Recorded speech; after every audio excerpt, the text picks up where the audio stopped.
Assalamu alaikum and welcome to In Conversation with me, Femida Cassim. Joining me via Zoom is senior United States diplomat and chargé d'affaires for South Africa, John Groarke, who has been engaged with some of the most important historical events of the 21st century. Welcome, John, and thank you for joining us. Assalamu alaikum.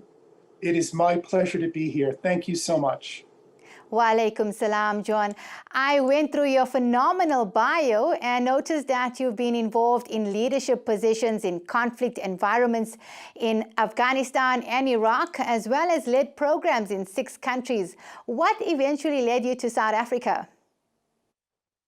Well, South Africa is a pivotal country in the world of development. It particularly has serious health challenges, including HIV/AIDS, and the United States actually has its largest HIV/AIDS response program in the world right here in South Africa. And over the last 17 years, the United States has stood shoulder to shoulder with South Africa in turning back the tide of HIV/AIDS. And now we're working together to turn back the tide on the COVID-19 pandemic. And throughout your various posts, which position did you find the most challenging? Well, there's no doubt that the posts in the conflict zones like Afghanistan, like Iraq, are the most challenging because you're trying to do work in a combat environment. But I would also say that my time in Haiti was also particularly challenging, yet rewarding. The country had been almost destroyed by an earthquake, and yet the work that we were doing, you could see the effect that it was having on the lives of ordinary people. So those jobs are often the toughest, yet the most rewarding. And what does your current role entail in South Africa, especially now that Ambassador Marks is not at the embassy? Well, I'm currently the chargé d'affaires, which means that I am temporarily in charge of the embassy until President Biden nominates and the US Senate confirms a new ambassador. So I oversee the work of the operations of the US Embassy here in Pretoria, as well as the consulates in Johannesburg, Durban, and Cape Town. Looking at the Biden administration, what would it mean for the United States' relations with South Africa? Well, there's no doubt that you're going to see a lot more engagement from the Biden administration, not only with South Africa, but with the entire African continent. President Biden has a long history with South Africa, going all the way back to the struggle against apartheid in the 1980s. He's very interested. We're going to see, as soon as this year, more engagement, even beyond the work that we're doing with South Africa in responding to the COVID-19 pandemic. Is there any latest new announcements of U.S. support for South Africa's COVID-19 response and the vaccination process? Well, as we speak, I know that my colleagues in the United States government are communicating with their South African counterparts about the vaccine situation here in South Africa. We know that South Africa had some disappointing news recently about the efficacy of the AstraZeneca vaccine. And working together, I'm confident that as the weeks and months go by, South Africa is going to be able to fully implement its plan to vaccinate all South Africans to protect them against this malicious virus. In President Biden's foreign policy announcement, his statements were very firm about the U.S. handling issues with diplomacy. How does the president's foreign policy differ from Trump's? Well, what you're going to see with the new administration is a lot more multilateral engagement, a lot more using international institutions and diplomacy to resolve international problems. And again, I'll use the health sector as a good example. President Biden has already announced the United States re-engagement with the World Health Organization. He's already announced United States engagement with the COVAX multilateral initiative to ensure that all developing countries have access to COVID-19 vaccination. So this is an indication of where this administration is heading in its commitment to diplomacy and multilateralism. Are you able to share with us what will Alexei Navalny's arrest mean for U.S.-Russia relations? Well, President Biden has made clear from his very first day in office that human rights, democracy, the rule of law are going to be high priorities for the United States government. And the president has already spoken out about human rights, and he's going to continue to do so, whether it's in Russia, whether it's in Africa, or whether it's even injustice in the United States.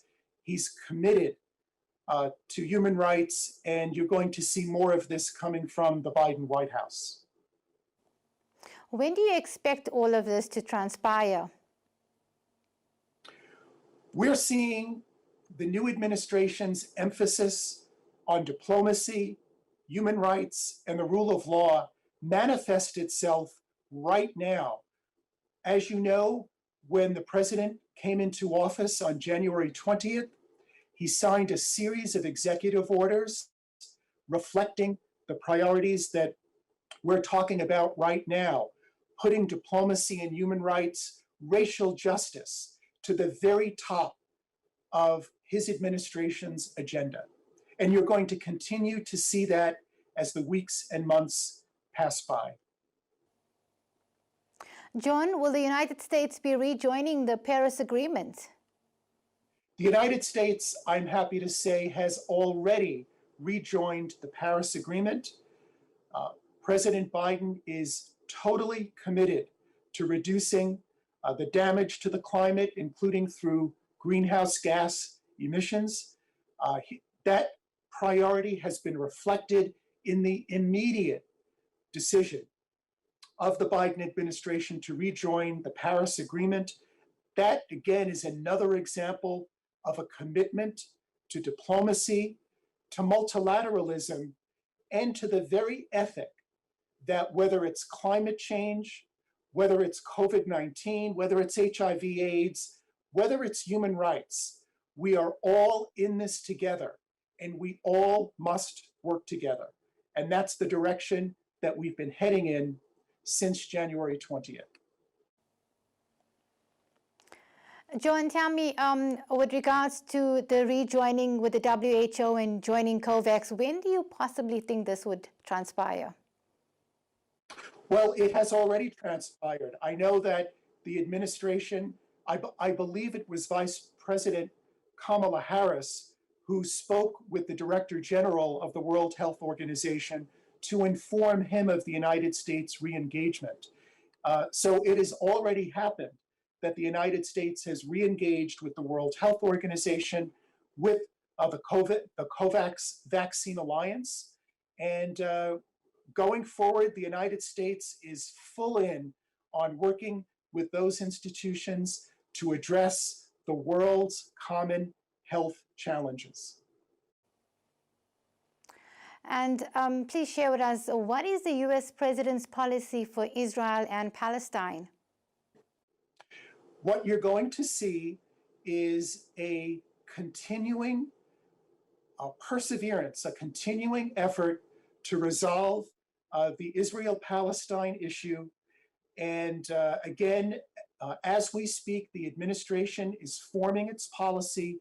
You will undoubtedly see differences between the Biden White House approach to Middle East peace and the previous administration's approach to Middle East peace, but make no doubt this will be a priority for the United States, the commitment to a peaceful and just resolution to the problems in the Middle East, including justice for the Palestinians, is going to continue to be a high priority for the Biden administration. Okay, thank you so much for that. United States diplomat and charge d'affaires for South Africa, John Groarke, joined us today briefly to give us an update on the Biden administration after Trump left. We'll have more about this for you in the upcoming programs.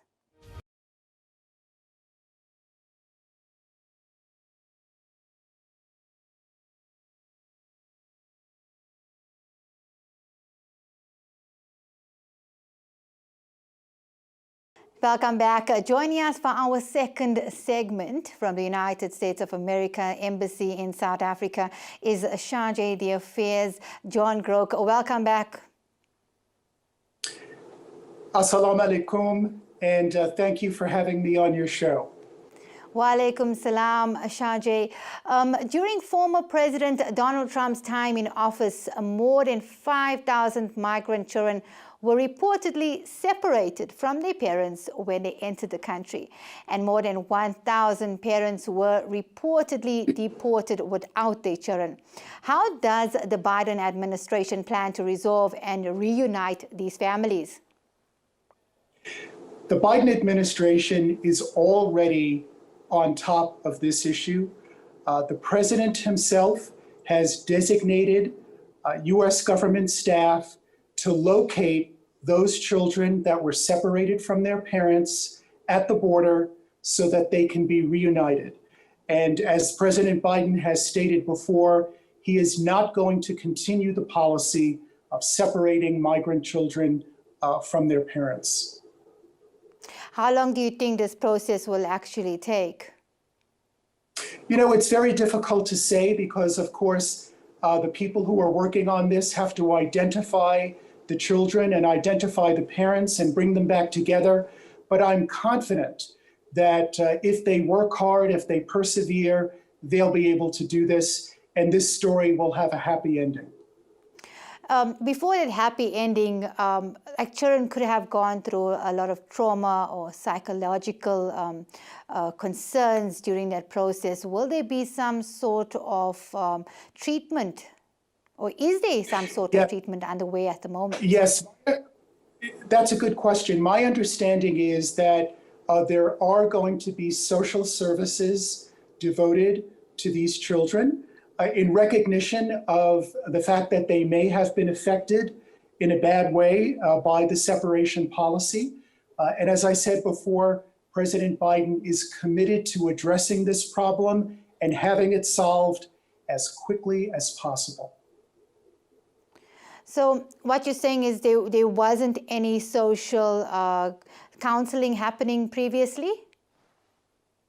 Well, that I don't know, but I don't believe that there was. But the good news is, under the new administration, there will be social services provided to these children. And as you said, in many cases, they'll need social services.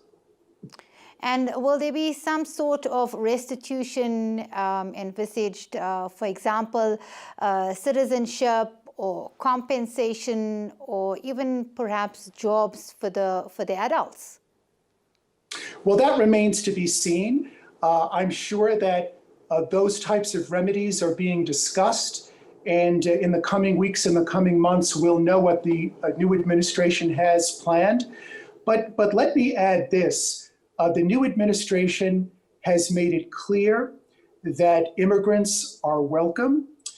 You probably read that President Biden recently lifted the number of refugees that would be admitted to the United States.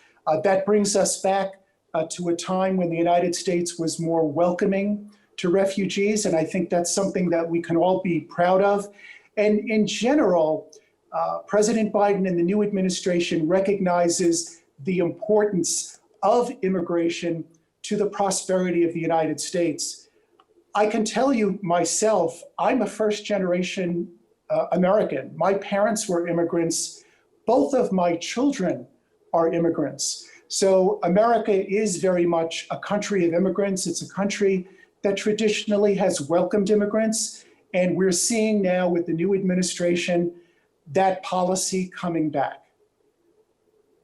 Looking at the immigrant issue, how many new immigration policies were put in place by Trump, and how many of them will the new administration be working on reversing? Well, some of those policies that the previous administration implemented have been reversed by executive orders.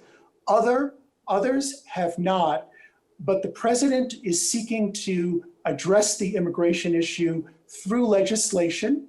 And of course, that requires a majority in both houses of Congress to pass a law that would bring the changes that the administration wants to see.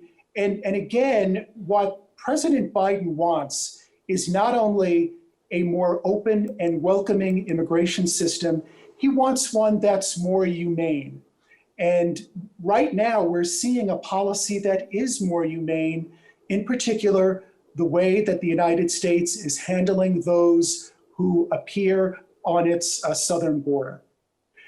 I'm very confident that in the months and the weeks and the years ahead, you're going to see a more relaxed immigration policy, a more welcoming policy, and a return to America's status as a beacon of hope for immigrants all over the world. John Groarke, you were talking about the increase in the number of refugees. According to reports, President Joe Biden, he pledged to increase the number of refugees who could be admitted into the U.S. When is the determination of the refugee cap expected to be signed officially? Well, it's way too early to say that because it all depends on the number of refugees who are going to be placed in the United States. Undoubtedly, we will not know until much later in the year when that cap will be hit. But rest assured, the United States now has increased that cap, and we'll be seeing more refugees coming into the United States starting now, because that policy is now in effect, and America's role as a country of welcome to refugees is back, and that's something that we can all be happy about. Before I joined the government, I actually, in the NGO sector, I worked with helping refugees get to the United States. You may not know that my wife worked on the U.S. Refugee Resettlement Program when we were posted in West Africa, helping refugees from Liberia and Sierra Leone get to the United States. This is an issue that's very close to my heart. It means a lot to me. It means a lot to many Americans, and we're very proud to see that there's going to be an increase in the number of refugees admitted to the United States. And with your experience to increase the number of refugees, and with your own experience, was it like some sort of checklist that needs to be done?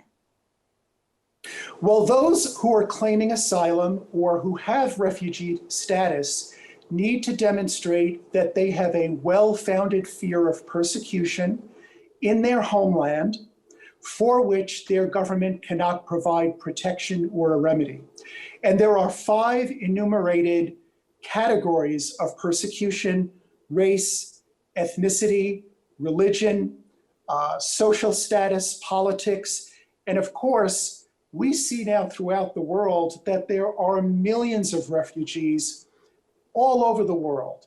And the United States is now going to be accepting its share of those refugees. Given so much of the instability that we've seen in the world because of war, because of natural disaster, it's so important for those of us who do have an opportunity to live comfortably in a developed country, or even some developing countries. It's so important for us to realize that there are those who are less fortunate, who are vulnerable to persecution. We need to reach out a hand and help them and welcome them. And that is what the United States is going to be doing. And from this trend, which country do you see more refugees actually coming from? I don't know currently what the numbers look like, but clearly The worst places are going to be the countries where there's a lot of instability. Here in Africa, we have Congo. Now we have a conflict in Ethiopia. Of course, we have the long-running conflict and now famine in Yemen. But there are other countries where we're seeing discrete minorities being persecuted, perhaps because of their ethnicity or their religion or their political views, and we need to be sensitive to that as well. And by the way, that's why it's so important that this refugee issue be addressed multilaterally. No one country can accept all refugees or address the refugee problem. And we're seeing President Biden and the United States now re-engaging multilaterally with its European partners, with its partners in Latin America, here in Africa and elsewhere, with a recognition that the international community needs to work together in order to address these problems. There was a video which was going around social media where President Biden, he condemned that time the apartheid that was going on in South Africa. What sort of plans does he have in terms of peace in Africa? I'm glad that you raised that video because I was just talking to a friend of mine here in South Africa recently, and he said, did you know that President Biden spoke out against apartheid way back in the 1970s and 1980s? And I had forgotten about that. And I thought, yes, he did. I remember the video where he was questioning a witness on US policy. And so what we're seeing now, then Senator Biden is now President Biden. So he brings with him decades of knowledge and experience, not only about South Africa, but about the African continent in general. President Biden understands South Africa. He understands the history of apartheid. He understands the way so many South Africans have suffered. And that knowledge and that experience is the key to opening the door for improved relations between our two countries. And rest assured, President Biden and his administration is already engaging more extensively, not just with South Africa, but with all of the nations of Africa. And we're seeing it most clearly with the response to COVID-19, with the support, the cooperation, and the coordination between the United States and South Africa to address the COVID problem here in South Africa. Ambassador, I'm going to come back to you on that point. We're just going to have a small ad break.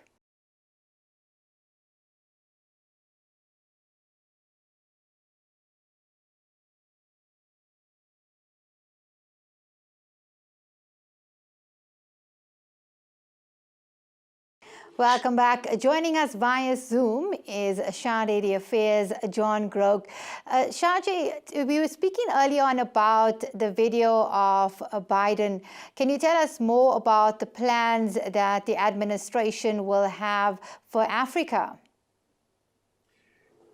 As an example, one of the lessons that we have all learned from the COVID-19 pandemic is that no one country or even group of countries alone can solve the pandemic. We are all in this together. And if we don't have a common solution that involves all the nations of the world, we are not only going to fail to control COVID-19, we will fail when the next epidemic emerges.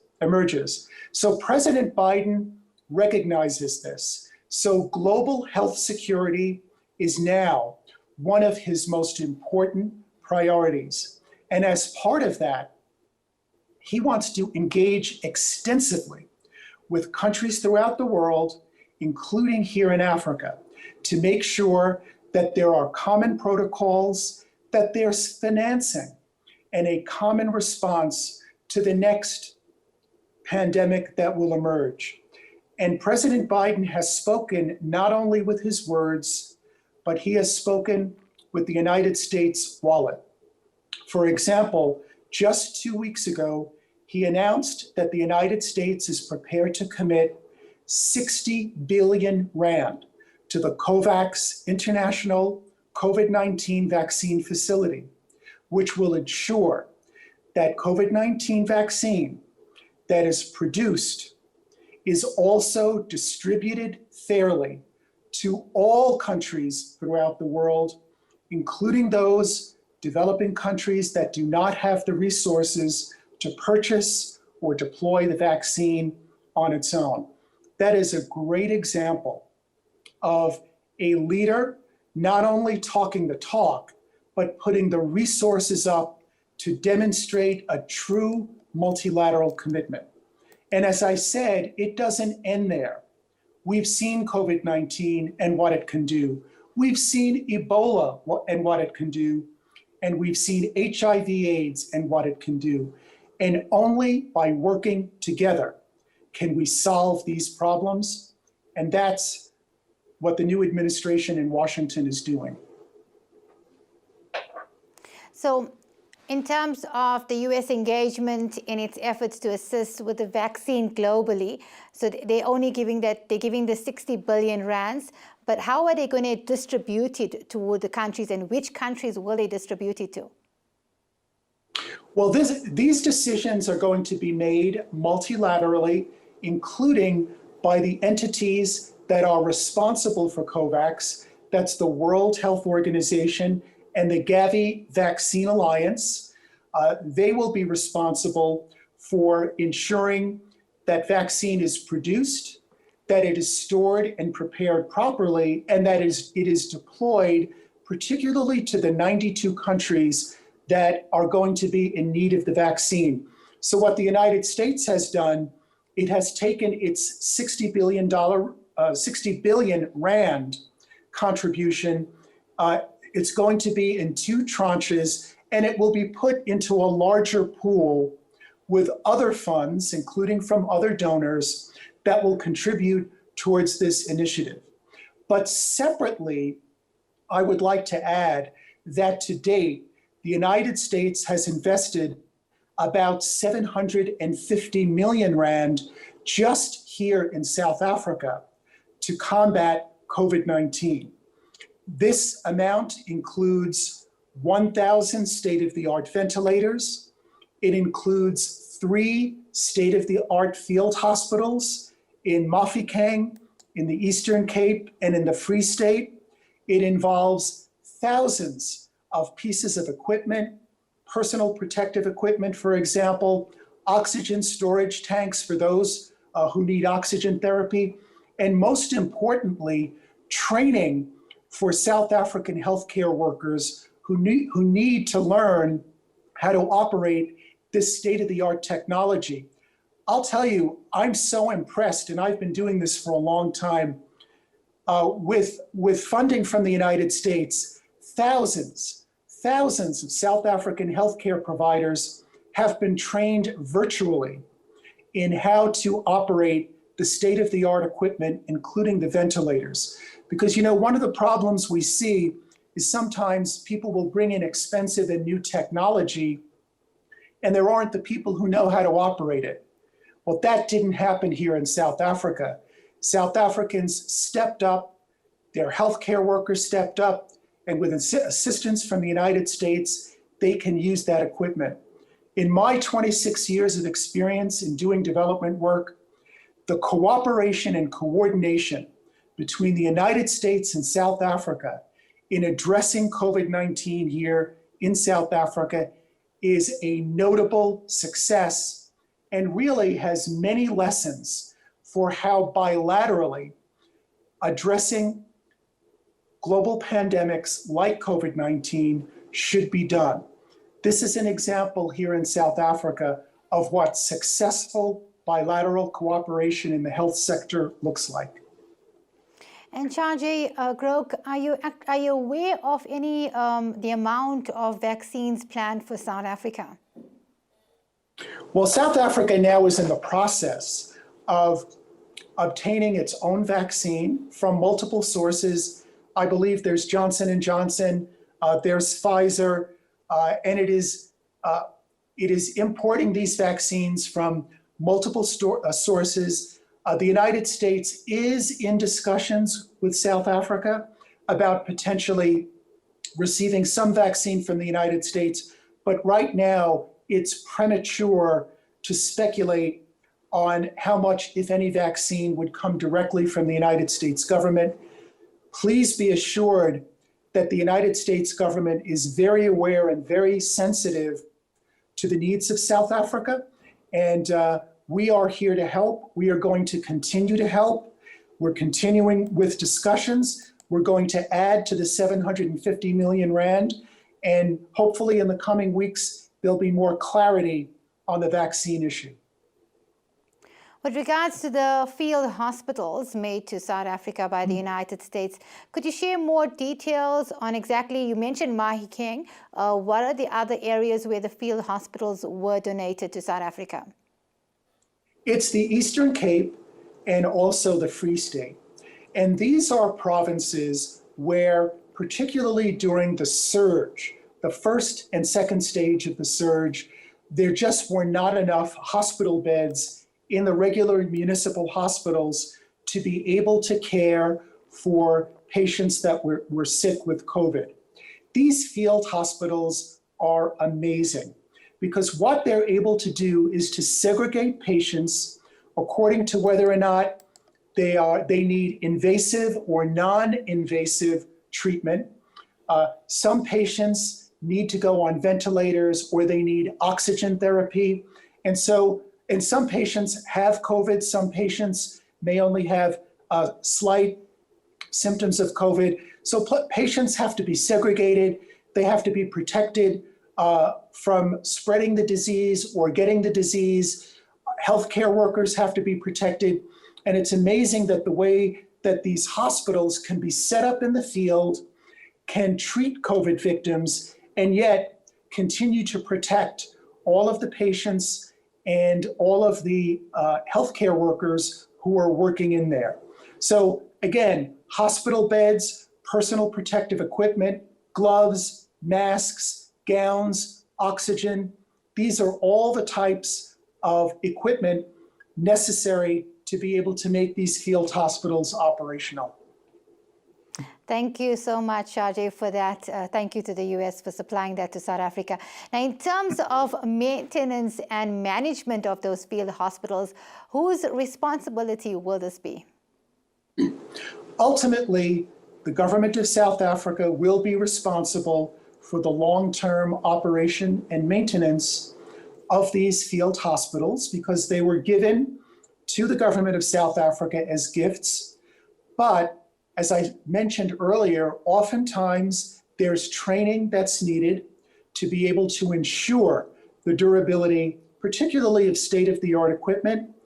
The United States remains committed to working with and helping South African healthcare workers, the National Ministry of Health, provincial ministries of health, to ensure that their staff know how to operate these field hospitals, to ensure their durability, and perhaps even be used again if there's another COVID surge here in South Africa, or God forbid, there's another pandemic that were to hit the country sometime in the future. So the facilities are going to be like permanent, it's a permanent donation to South Africa. That is absolutely correct. And ultimately, it's the government of South Africa that will have to determine where they want to deploy the hospital if and when the COVID-19 pandemic is under control here in South Africa. And what were the facilities previously used for? Oh, these are new facilities. They were not previously used. This was equipment that was brought in here to South Africa specifically to be used for the first time as a field hospital. In one case, in the case of Mahikeng, it was actually the construction of a facility. I recall that the field hospital down in the Eastern Cape consists of equipment that was deployed to a large vacated building. So the government of South Africa will have to decide for itself how it ultimately wants to use that equipment when the COVID-19 virus has finally been conquered. Okay, we're going to take a short ad break now.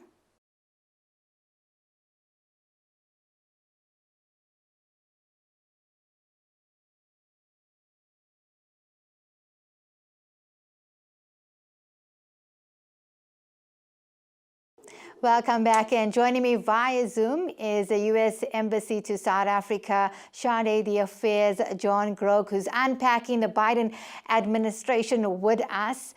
Charge, welcome back. Thank you. I'm thrilled to be here. Charge, there was a lot of videos going around on social media during the Trump reign about white supremacy basically resurfacing, and where the KKK members threatened to start and continue again. How does the president's administration plan to protect lives against the KKK? Femida, just like South Africans, Americans are enormously proud of their constitutional republic, of our freedoms. We really do see that as our most valuable asset. And any time that comes under threat, it's something that alarms all of us. And recognizing what happened on January 6th in our capital, President Biden and his administration are determined to ensure that those responsible for violence will be brought to justice. And as part of this, as both the president and his attorney general have made clear, those who advocate violent extremism will now be watched very closely. And those who threaten our freedoms, those who threaten the institutions of our constitutional democracy, will be put on notice that they will be held fully accountable for what they do. So yes, this is an issue very much at the forefront of President Biden's priorities. He has let it be known not only in public, but to those of us in the United States government, that violence, intolerance, belligerent, and divisive language will not be tolerated. And trust me, that is a message that all of us want to hear, because these types of incendiary and inflammatory posts and statements, that is not the direction that we want our country to go in. And in terms of the Black Lives Matter movement, has there been some sort of discussion with the organizers of that movement? I don't know if there's been a discussion with the organizers, but I can tell you that racial justice, again, is among the highest priorities of President Biden. He understands that there are Americans, despite all the great progress that we've made over the decades, there are still Americans who are not treated fairly because of their race. This is a journey. We have not yet reached the end of that journey. We have to keep at it. We have to stay faithful to our values. We have to be aware that our country does have shortcomings, particularly when it comes to race, and that it's the responsibility of all of us to make America a more tolerant, more welcoming place where everybody, regardless of race, ethnicity, or religion, has a fair and equal chance to succeed. President Biden understands this, and he has made it clear to all of us and to the American people that this is one of his highest priorities. Shante, when do you think international borders will open for immigrants to visit? Well, in the United States right now, United States borders are open for immigrants or non-immigrants who want to visit. The issue is there are certain countries like South Africa for which there are certain limitations. For example, those who have been physically present in South Africa for 14 days prior to the United States cannot enter. But as we see, hopefully, the COVID pandemic begin to recede with all of the safeguards that we've put in place, not only here in South Africa, but in the United States, physical distancing, mask wearing, hygiene, and now vaccines, I'm confident that the very specific and limited immigration restrictions we've seen in recent months will be rolled back and international travel will resume to normalcy. And in terms of entry into the country, will just the certificate of being COVID negative be accepted, or will there be a request for a person to be vaccinated before entering the country? That remains to be seen. When or as the virus is rolled back and as international travel resumes to a state of normalcy, countries like the United States, like South Africa, will determine the proper protocols for those who want to enter the United States or any other country in the world. Okay, lastly, Shahjeh, Iran and the U.S. remain at odds over Tehran's nuclear program. What do you think is needed to bridge that gap? We're seeing President Biden put a new emphasis on a negotiated solution, a multilateral solution, not only to the issues concerning Iran, but broader issues, whether they're in the Middle East or in the world more generally. Like you, we all hope that the tension between the United States and Iran can be lessened and that we can see further progress towards a lasting peaceful settlement, not only in the Middle East, but in other conflicts throughout the world. You've seen only in the very short time that President Biden has been in office, his commitment to multilateralism, his commitment to the peaceful resolution of international conflicts is unwavering. Thank you so much for your time, Shahjeh. We wish you a pleasant day. Enjoy. Thank you so much for having me on your show. That was a U.S. Embassy for South Africa, Shahjeh the Affairs, John Groarke. Do join us next week when we'll have more guests to talk to.